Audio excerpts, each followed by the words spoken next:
India has raised a storm of noise. Operation Trishul. The notum India issued reserved airspace up to 28,000 feet, fighter jet altitude.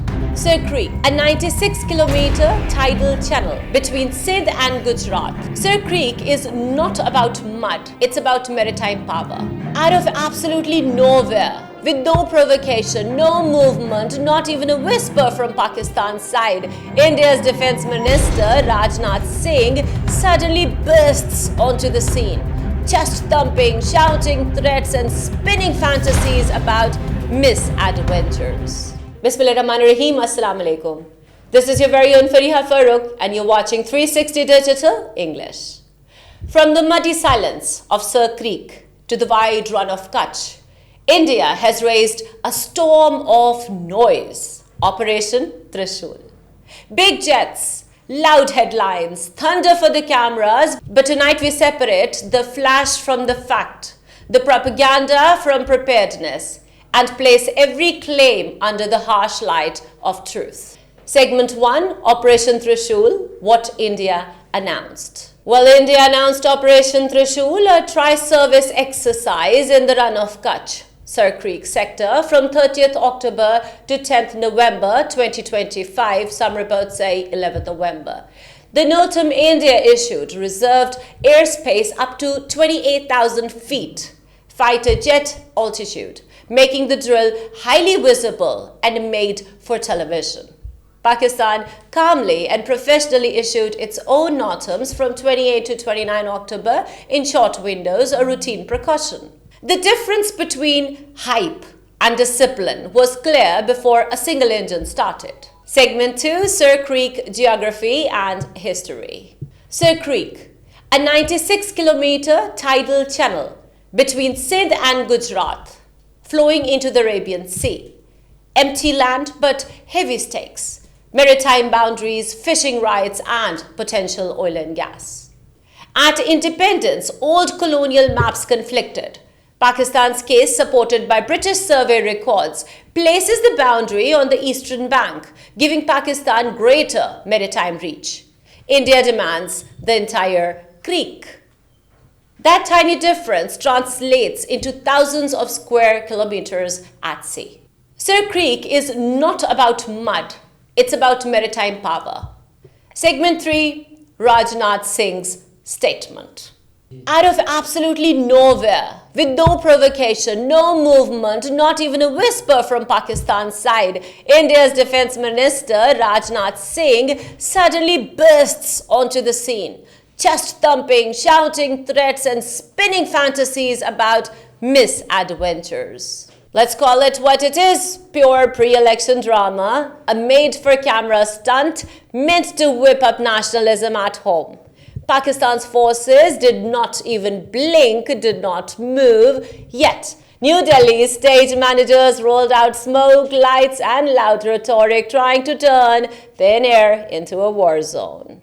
Well, he said, and I quote, if Pakistan dares to act in Sir Creek sector, the reply will be so strong that it will change both history and geography. In 1965, the Indian Army showed courage by reaching Lahore, and in 2025, Pakistan must remember that the road to Karachi also passes through Creek. Now let's talk facts versus fantasy. The world knows, in 1965, Indian troops never entered Lahore.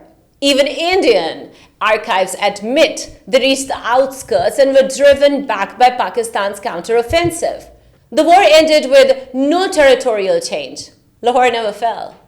And this, road to Karachi, pure fiction, Bollywood story again. Sir Creek is a marshy tidal delta. You do not drive tanks through swamp. Talk sense. Pakistan's forces know their terrain inch by inch. Navy hovercrafts, marines and coastal guards monitor it 24/7. Karachi is shielded by strategy, not slogans. Meanwhile, India spreads itself thin.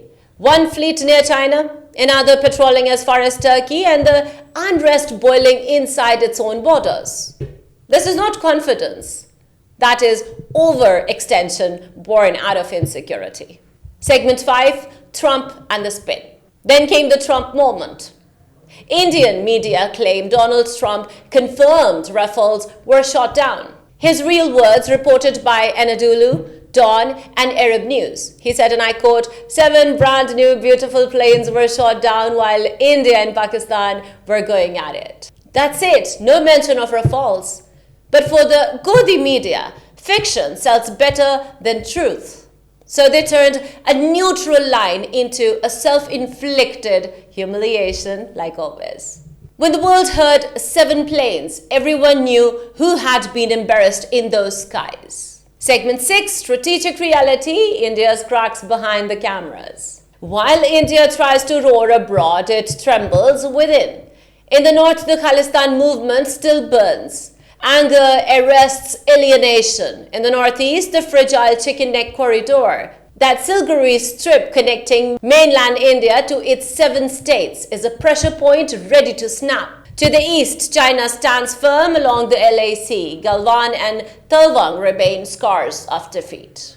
In Kashmir, decades of occupation mean no peace, only curfews and resentment. Instead of healing, Delhi creates a show called Operation Trishul to convince its own public that the chaos is control. When a nation has to deploy its navy near Turkey, its air force against China and its army against its own citizens, it's not powerful, it's panicking. So while Indian anchors chant about air dominance, the truth is clear. India is cracking within. And each border roar is an echo to hide its fear.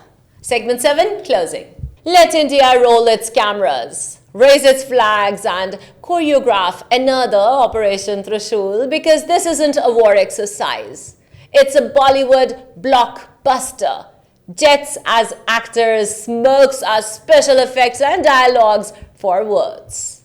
When the sound dies and the screen fades, Sir Creek will still be a marsh, not a battlefield, and Pakistan will still stand steady, strong, and sovereign. Well, this is 360 Digital English, where analysis outweighs applause. Until next time, Allah Hafiz, take care.